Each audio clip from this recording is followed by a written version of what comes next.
ওম শান্তি। জীৱনটোক বোজা কৰি নেপেলাব। আচলতে আমি ভাবোঁ আমাক কোনোবাই জীৱনত বোজা দিছে বা বেলেগৰ চিন্তাবিলাক আহি আহি মোৰ মনত বোজা হৈছে। কিন্তু এবাৰ আপুনি গভীৰভাৱে আজি ভাবক যে প্ৰতিটো ভাৱনাৰ সৃষ্টিকৰ্তা কোন? আমি নিজে, নহয় জানো? এই পৃথিৱীত আমাৰ সম্বন্ধ সম্পৰ্কত অনেক মানুহেই আহিব। সম্বন্ধ সম্পৰ্ক দিনক দিনে বাঢ়ি যায়, কমি নাযায়, হয়নে? গতিকে সম্বন্ধ সম্পৰ্ককতো আমি বাদ দি চলিব নোৱাৰিম। কোনো মানুহক আমি ইগন'ৰ কৰি চলিব নোৱাৰিম।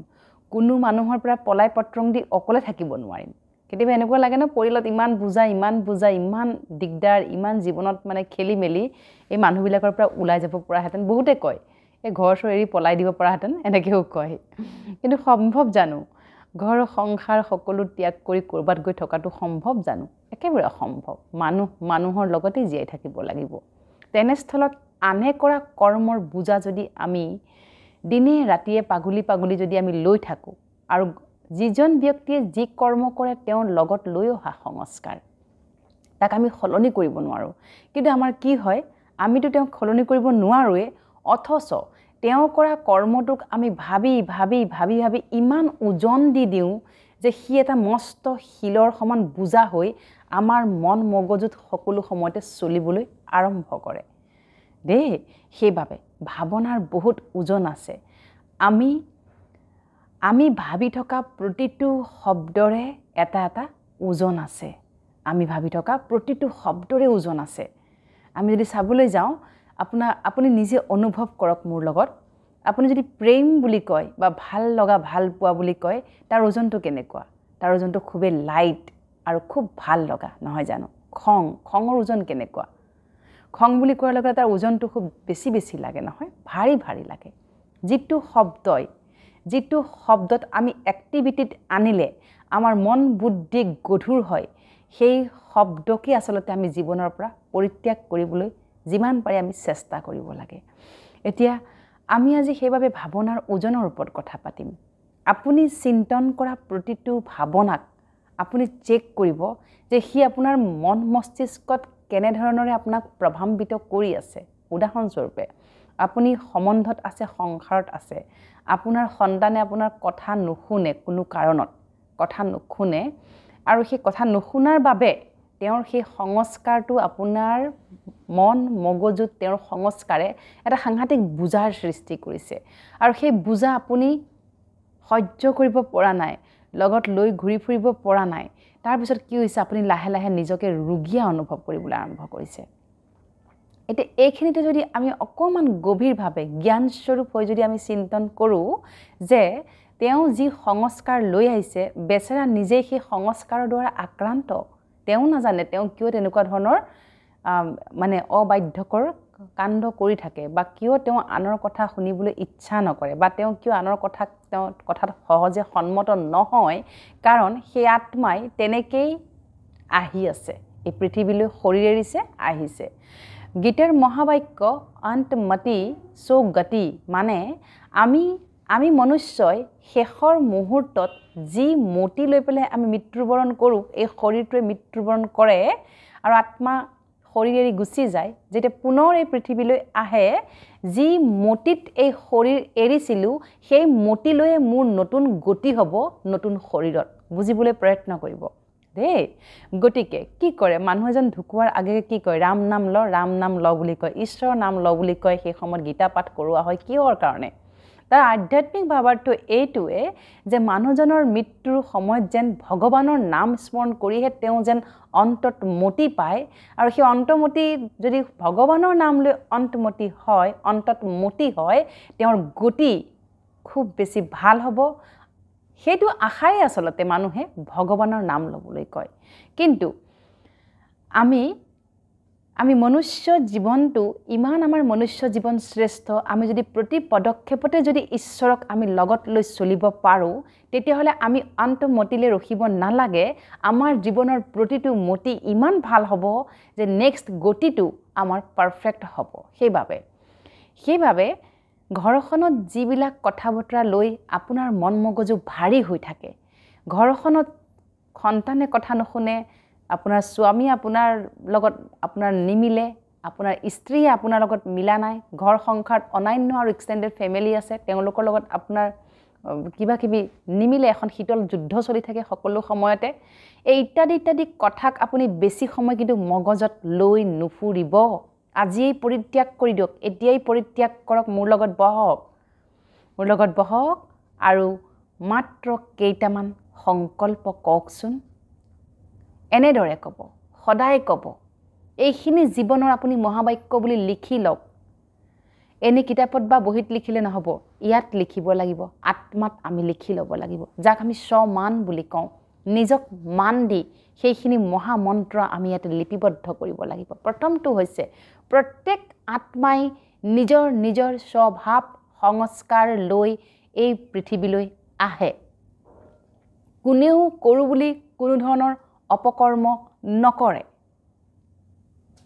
যেতিয়া আত্মাই বেলেগ বেলেগ সংস্কাৰ লৈ আহে, তেওঁ কৰোঁ বুলি কৰিবলগীয়া এই কাৰণে নহয়, কাৰণ তেওঁ ইতিমধ্যে সেই স্বভাৱ সংস্কাৰ লগত লৈ আহিছে দেই।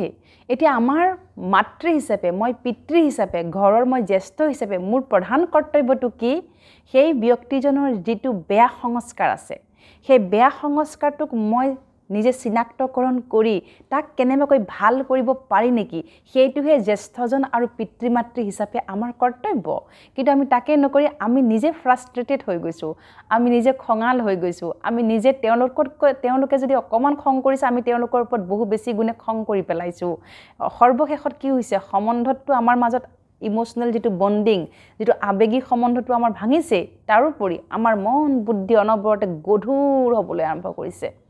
সকলো সময়তে যেন এটা বোজা কঢ়িয়াই ফুৰিছোঁ, সম্বন্ধ মানেই বোজা যেন এটা হৈ পৰিছে দেই। গতিকে পিতৃ মাতৃ হিচাপে আপুনি আজিৰে পৰা কেৱল নিজৰ সন্তানক ৰাতিপুৱা শুই উঠিয়ে, যি সন্তান আপোনাৰ অবাধ্য, যি সন্তানে আপোনাৰ মতে চলা নাই, তেওঁক আপুনি আশীৰ্বাদ দিবলৈ আৰম্ভ কৰক। আশীৰ্বাদৰ দৰে শক্তিশালী প্ৰকম্পন এই পৃথিৱীত আৰু একো নাই। আমি কৈ থকা এটা এটা শব্দক যদি আমি আশীৰ্বাদ সূচক শব্দ ব্যৱহাৰ কৰোঁ, আমাৰ লগতে আমাৰ জীৱনৰ প্ৰতিটো সম্বন্ধ ইমান সুন্দৰ সৰ্বাংগীন হ'ব যে সেই সম্বন্ধৰ মাজত কেতিয়াও অৰিয়া বাট বিতণ্ডা যুক্তি তৰ্ক, এখন শীতল যুদ্ধ কেতিয়াও তেনেধৰণে চলি নাথাকিব।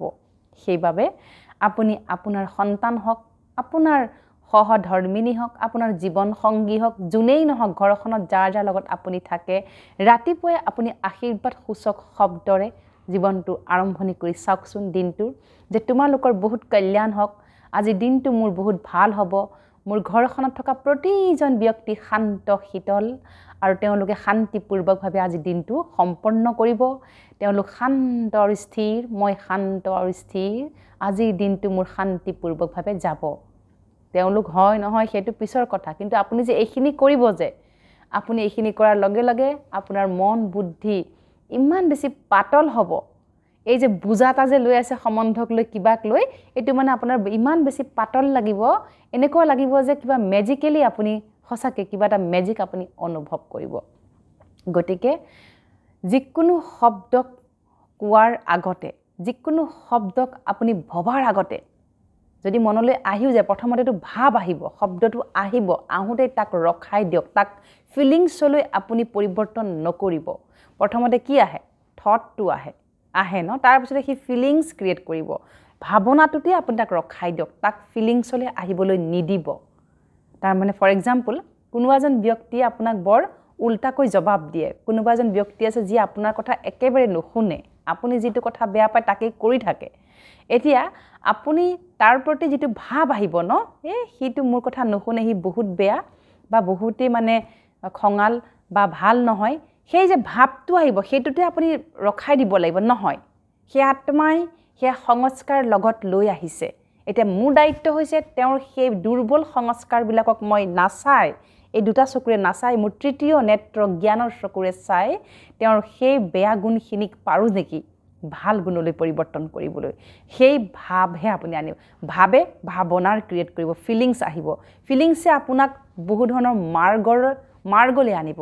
ফিলিংছে আপোনাক সদায় ইণ্ডিকেট কৰিব যে এনেকুৱা মাৰ্গ আছে নেকি যাৰ দ্বাৰা মই নিজেও শান্তিত থাকিব পাৰোঁ আনকো শান্তি আমি সৰ্বস্থিতিত ৰাখিব পাৰোঁ গতিকে ফিলিংছ যেতিয়া আপোনাৰ ফিলিংছে কাম কৰিবলৈ আৰম্ভ কৰিব ফিলিংছৰ পৰা লাহে লাহে লাহে লাহে আপোনাৰ এটিটিউড বনিব এটিটিউডৰ পৰা আপোনাৰ লাহে লাহে সি কৰ্মত আহিব কৰ্মৰ পৰা লাহে লাহে গৈ গৈ আপোনাৰ সংস্কাৰ বনিব আৰু সংস্কাৰৰ পিছতে সি আপোনাৰ ভাগ্যলৈ ৰূপান্তৰ হ'ব গতিকে প্ৰতিটো পদক্ষেপত জীৱনৰ সৰু সৰু কথাৰ বাবে কেতিয়াও কোনো কাৰণত ফটককৈ প্ৰতিক্ৰিয়া নকৰিব চিন্তন কৰিব যে সেই আত্মাই লৈ অহা সংস্কাৰ এতিয়া মই তাক ঠিক কৰি ল'ম এয়া মোৰ দায়িত্ব আৰু কৰ্তব্য সেইবাবে মোৰ জীৱনলৈ এই সম্বন্ধ সম্পৰ্ক আহিছে কাৰ্মিক একাউণ্ট সূত্ৰে আনৰ জীৱনত নাযায় কোনো কাকো ভাল কৰিবলৈ নোৱাৰে দেই গতিকে আপোনাৰ জীৱনত যি আছে তাকে লৈ যিখিনি আছে তাক কেনেকৈ ঠিক ঠাক কৰি আমি আগুৱাই যাব পাৰোঁ সেইটোহে আমাৰ জীৱনৰ লক্ষ্য আৰু